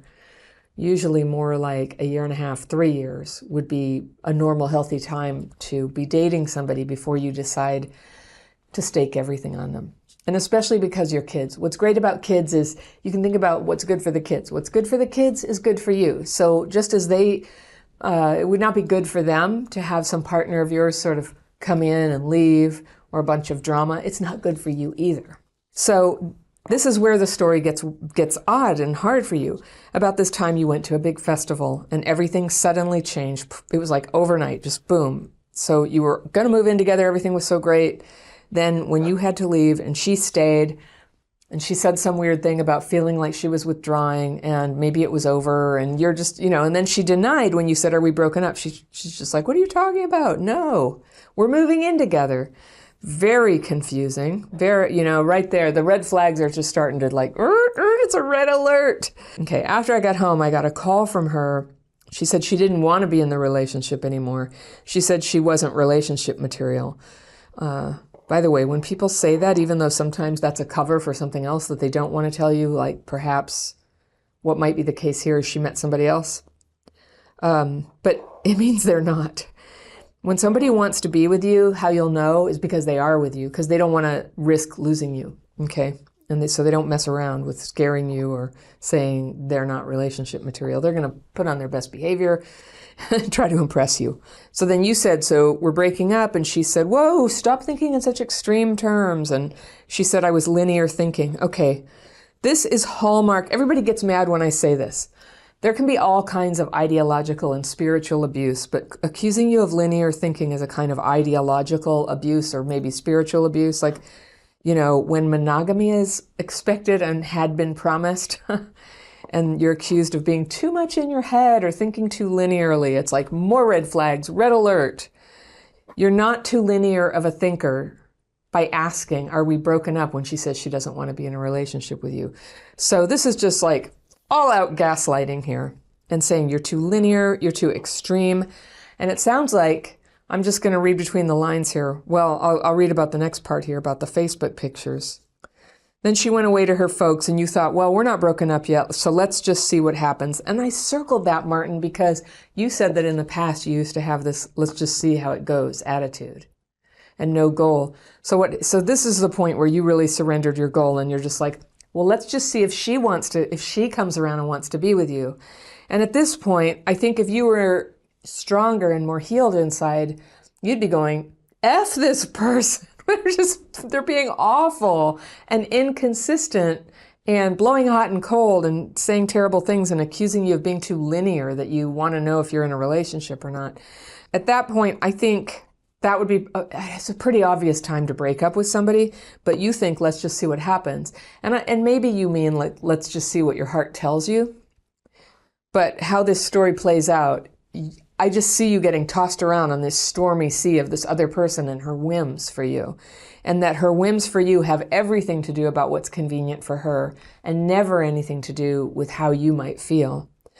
And I'm guessing that there was a precedent for that in your childhood, that people did not take seriously what you needed and things were all about them. All right. So then you said, this is where you get mad at yourself. Good, healthy anger. The whole dynamic went on through the summer where you weren't broken up, but you weren't together. How convenient for her, right? Her communication at this time was cold, the total opposite of the first 3 months. I knew it wasn't healthy for me, but when I would start to pull away, she'd want me back. Surprise, surprise. Yep. She wanted you not here, not gone. She wanted you right about here. Probably for not evil reasons, but that's just kind of where she wanted you, and she knew that wouldn't work for you. And so, she just kept saying, she just fed you what you wanted to hear so that you would stick around. It's nice to have somebody kind of waiting in the wings for you. It sounds very much, though, like she wanted to appear single for one or more other people and just keep you kind of as a backup insurance policy. And that's very harsh to say, but that is definitely what I'm sort of detecting here. All right. You knew it wasn't healthy for you. No, it wasn't. But when you pull away, she'd do it again, just pull you back in. And she called you from a cafe, and she blamed all of this on her avoidant attachment disorder. Maybe that there's certainly signs of that, but it sounds like it's something even worse. And I'm not a therapist or a clinician of any kind, but what I know about avoidant attachment disorder is, it's all about avoidance. So this getting all enmeshed and pulling together, that suggests that there's something else going on. So she said you were the love of her life, and she apologized, and she said she wanted to heal and grow together. Those are like the magic words for you, right? I want to heal and grow together, because that was your ideal, and she knew that. And so that you'd take her back. And you did. And you were thinking, well, now if she's aware she has this issue, maybe we can work with it. And I totally get it. I was in a relationship with a guy who had a terrible drug addiction, and he said, I'm so sorry, I'm going to go to treatment. And he got into treatment, and I thought, so as long as he's actually in treatment, there's hope for us. But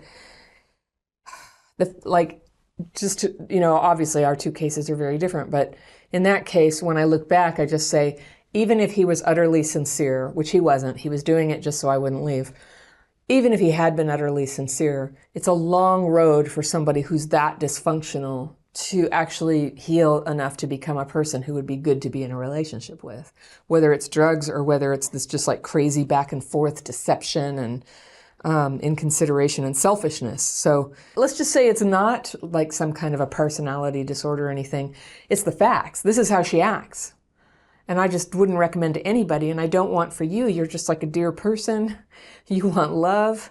I just don't wish this on you at all, for somebody to treat you like that. But I get it, how the trauma bonding, as you mentioned, for anybody watching, trauma bonding it's like a psychological phenomenon. It could happen to anybody, not just traumatized people, where when somebody's like, I love you, I love you, I love you, and then they're like, I'm not talking to you. And then I love you, I love you, I love you, and then I'm not talking to you. It like hooks something in our brains. It just gets us hooked in. It gets us obsessed with, when am I going to get the next, cookie of affection, of acknowledgement, of touch, of talking and contact. It can make a person obsessed. It can make a person addicted. Okay, so then you give us the example of the cold communication, which is that when you were at the festival, she put a bunch of pictures of you guys up on Facebook without asking you. And I'd say in a new relationship, yeah, you're supposed to ask. It's a very public thing to do. And especially if you tag them, it goes on their page, and it's like announcing like, hey, I'm the girlfriend of this guy. So, what some people might call a pissing match. And it didn't bother you. You were okay to be public, except it was weird that she didn't talk to you. Correct. Then when her whole personality flipped, when she turned cold again, she took all the photos down. Then she put them back up there again and then take them down again. And through all of this, there was no communication. You asked her at one point why she did it, and she said, well, they gave the impression that we were in a relationship and we're not. Okay, so Martin, this is the hardest tough love moment of this.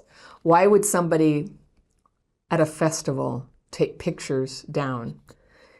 It's so that they can appear available to somebody else. I am getting a strong sense there was somebody else, or many people. I doubt it was like the love of her life or anything worked out great, because she's very erratic with this stuff. But putting you up there without talking to you is, lots of people do it. It's normal. But that thing where she doesn't talk to you and throws it up there and wants to create an impression, it's all about how other people see her. That's what I'm saying. How you feel about having the pictures put up, how you feel about having them taken down, don't matter to her. They would matter to anybody, both things, putting them up, taking them down. It speaks a lot, and anybody would have feelings about that she doesn't care, and that she later denied that she ever put them up and down. Okay, that's BS, okay? That's not cool. That's a utter self-centeredness. And she seems to be completely driven about how other people see her and doesn't want to appear to be in a relationship. And there's only one reason why people do that. The worst of it, you say, is the confusion. That was just one example of the sort of back and forth of hot and cold. It went on for months, and that's why you get angry at yourself, which I understand. You feel like you betrayed yourself, and yes, but I understand how that happened. It could happen to any of us, really. It has. And you enabled her. I guess so. Yeah, you could call it that. If she saw you pulling away again, she'd send you a playlist with love songs. She told you once she was afraid that she'd get left, and so while she was away, she started a journal of all her uninhibited thoughts. I'm guessing that's some sort of sexy thing, and promised to send it to you or give it to you when she got back into town. Man, what a manipulative hook. Basically, like if somebody was an alchemist and tried to take a man's brain and just put a giant gaffing hook in it and go, just yank it, but then just throw it aside, I'd say that's how to do it, That would be how to do it. So it never happened. She came back. It was never spoken about again. But this time, you felt like any attempt to communicate with her was going to be confusing, and you were right, Martin. You never knew who was going to show up. And so that's interesting. Yeah, just like a totally unstable personality there. I'm sure not going to be surprised if she was traumatized too, but just because we're traumatized doesn't give us the right to trample all over other people. It may give us difficulty in relationships. It may cause our personalities to go out of control.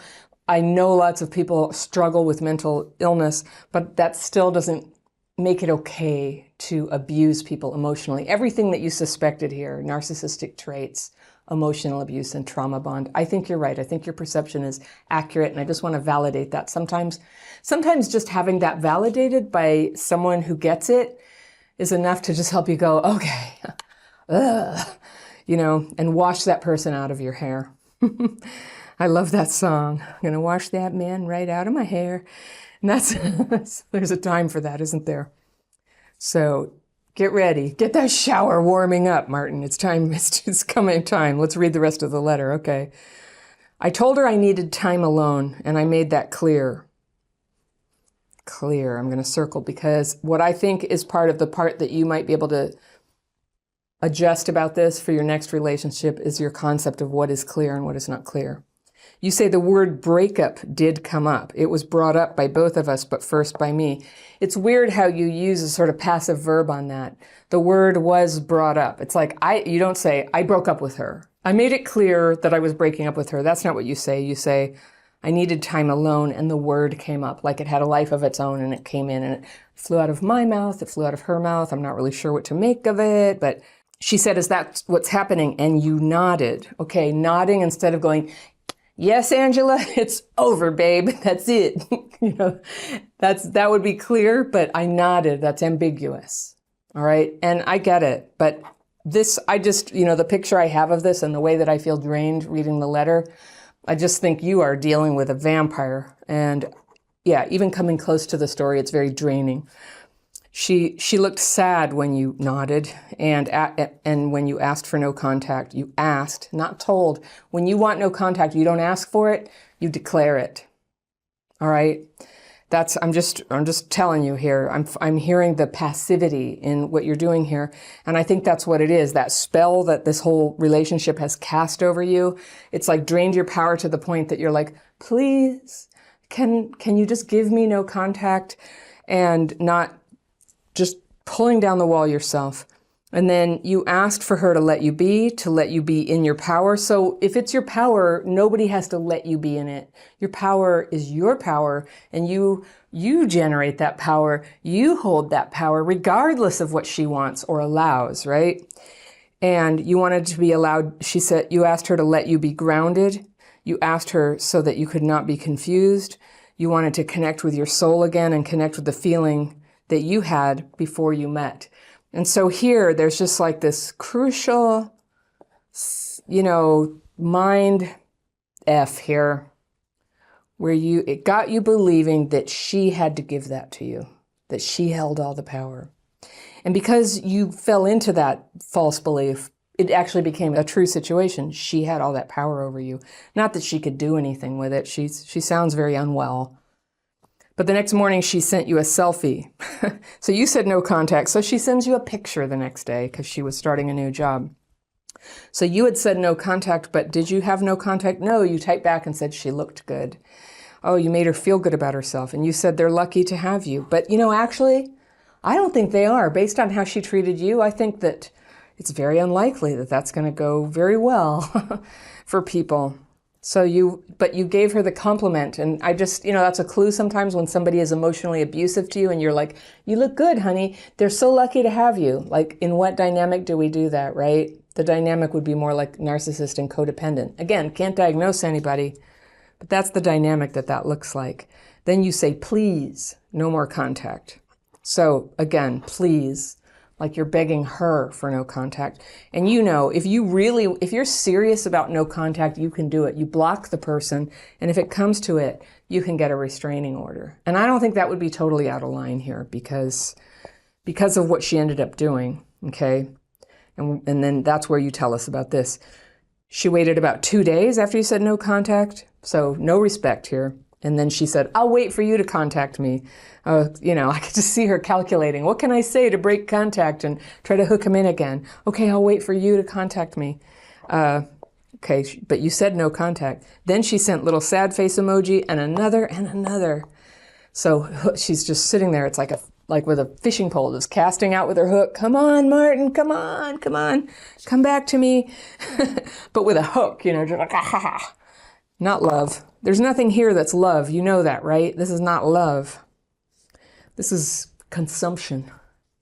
Then she started flooding you with texts incessantly, trying to call you on the phone using guilt. It was all about her, yeah. She said, I'm trembling inside. Please have some compassion. So she's trying every tactic in the book. Oh, poor me. It's going to break me. She wanted to meet and come and have some sort of closure. Okay, big red flag word for anybody who's watched my videos, that word closure.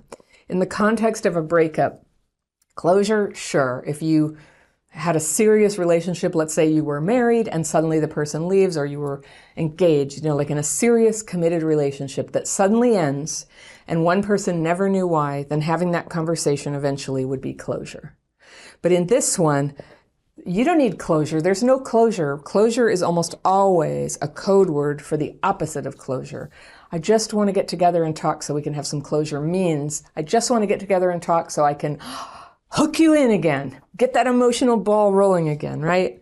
So you say, when I didn't respond at all, her tactic went from guilt to anger and then rage. I'm not surprised because she's just trying the full spectrum of tactics to hook you in. She started smearing you on Facebook. Okay, this is where it goes from, I can't tell whether, it's emotional abuse because I wasn't there, but smearing people on Facebook, yes, that is abuse. And it may be going on still, except you've blocked her. Good job. After a couple months, though, I sent her a letter, you say, explaining my timeline. Okay, oops, so you had a relapse. That's what that is. And I know that your mind is thinking, okay, it was a couple months, but I'm just going to say, Martin, what were you thinking would happen if you explained your timeline? Like, what possible good could come from reaching out to an abusive, unstable person so that they know your timeline? Like, oh, now I know your timeline and what you believe happened.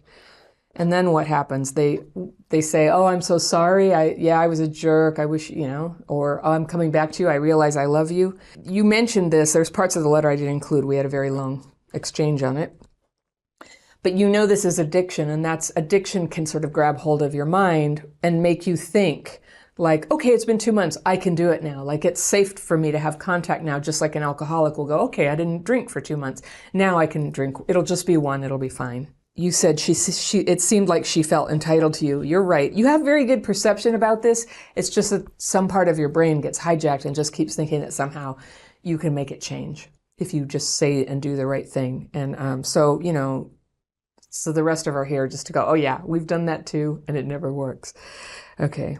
And you said she didn't have to respond, but you know what was going to happen. You said you wished her the best, and she didn't respond for more than a week. Oh, I like that tactic too. Like, let there be a little bit of worry that that you're not going to get back. That's how you sort of build suspense. In a trauma bond, you can never just get back to somebody. You have to delay it so that they just get all like wound up waiting for that, so that when they do get a lousy text from you, they're just like, I got a text. That's how trauma bonding works. It always has to be interspersed with neglect and abandonment and just coldness. And then, love bomb, right? When she did respond, she said, this is just to tell you I'll answer it soon. Okay? Then you say you didn't expect anything, but I'm going to say you did, or you would never have written her. And then maybe a month later, she called and she said, I'm just calling you to tell you I won't be answering your letter. Well, when you're not going to answer somebody's letter, you don't call them. That was a hook. That was another one. And I love that. It's like all dressed up as like, I've got boundaries, right? But it's not boundaries. It's a hook and it's a break of contact. But that's okay. We all do it. We're all just trudging along here trying to figure out, how do we love? How do we live life, right? So you're just like everyone here, and you're good. All right. But the text started again. So here come the texts from her, and she starts saying, come on, we're friends. Show some compassion. Be there for me. Okay, more of her tactics. So then you say, Martin, my problem is I want so badly to answer the texts. It's like, yep, that's what they were designed to do. And it's like an alcoholic who wants to take a drink. If I text her, I'll be hooked again, and I've come so far getting over her, but if I connect again, it'll be like starting from day one. So one thing that alcoholics do when they're in early sobriety is they don't go around people drinking.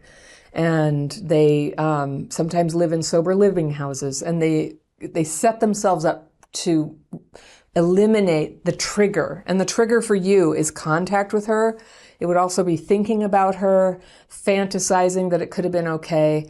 And so this is, I would class this as a form of limerence with somebody you actually did have a relationship with, but you're having a romance with the idea, with that incredible experience you had in the first 3 months.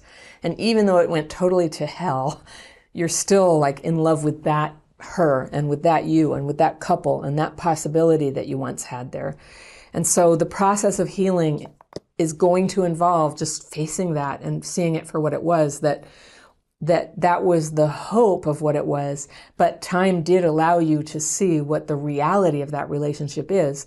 And a lot of what, you can learn a lot about relationships. We're so good at compartmentalizing things because of that crap fit thing from growing up being very good at sort of compartmentalizing. It's like, I know that, mom and dad hit each other, but we're also a very nice family, and I can show that to the world. We get so good at compartmentalizing abusive behavior from this other part of life that it seems normal to you or possible to you that the person who treats you like this could actually be this, wonderful relationship. And so it keeps your heart engaged with it. And it's very painful to face reality and say, this is a very disturbed and unstable person. And I don't know exactly what's wrong with her, but I know how she treats you, and it's unacceptable. And it's definitely nothing that would ever turn into a happy relationship. And so one gut check and reality check is, well, what does it feel like to be with this person? Well, what did it feel like to be with that person? Well, that is how it feels to be with that person. It feels like it just does not feel good. It makes you feel bad. It makes you angry. You turned it on yourself, like you're angry at yourself for putting up with it. But I think as time goes by, your anger will quite rightly be directed outward at the person who mistreated you. So it's interesting. You say, what I really want is that feeling that I had before we met. So, I think sometimes people come into our lives like a tornado, and they just come in and they wreck the whole trailer park. And We can remember how it was before that happened, but really what we're going to do now is take what we learned and move forward, because the one silver lining of a terrible relationship or anything bad that happens to us, I wouldn't wish it on anyone, but when it's happened, you can begin to see what are your tender spots, where is your unhealed trauma, what is your vulnerability to abuse. So it points you to where you can begin to heal and work on that. Now, you know, I teach these techniques, the daily practice, to start unpacking and releasing the fearful and resentful thoughts and beliefs about yourself and the world that would have you, impulsively following decisions in your life that are more driven by trauma than by what you really want or what's good for you or what is going to bring love into your life. Of course, we want love in your life. You absolutely deserve to have a good, loving person who appreciates you for who you are. So this happened. Wash it out of your hair. And I really encourage you to get extremely active and structured in your approach to healing from the trauma that would allow this to happen to you. If it happens once, it kind of increases the odds that it's going to happen again, especially afterwards. It's weird how it works like that. It's almost like it forms a magnetic groove in you, and you very easily can fall right into the same thing. Or you could change the pattern, but a lot of times that takes a conscious effort to change that pattern. So it's conscious effort time. And you got in touch with me, which is so brave, and is, I do hope very much that what I'm saying to you can help you believe in yourself enough to take action. I'm going to also recommend you have no contact at all, even if it requires a restraining order with this person. This is just flat out toxic. So you had said, I don't know what to grieve, the woman you thought you loved, the relationship you thought you had, or the person you were before you met. You get to grieve. That is what heartbreak is. And the good news is what feels like it's about the other person is usually more about the ideal that we had. And the ideal with that person has been lost, but it's been revealed for what it is. And the beautiful relationship that you crave still lies ahead of you. And all you need to do to become ready for it is to heal. I know, easier said than done, but that's what this channel's all about.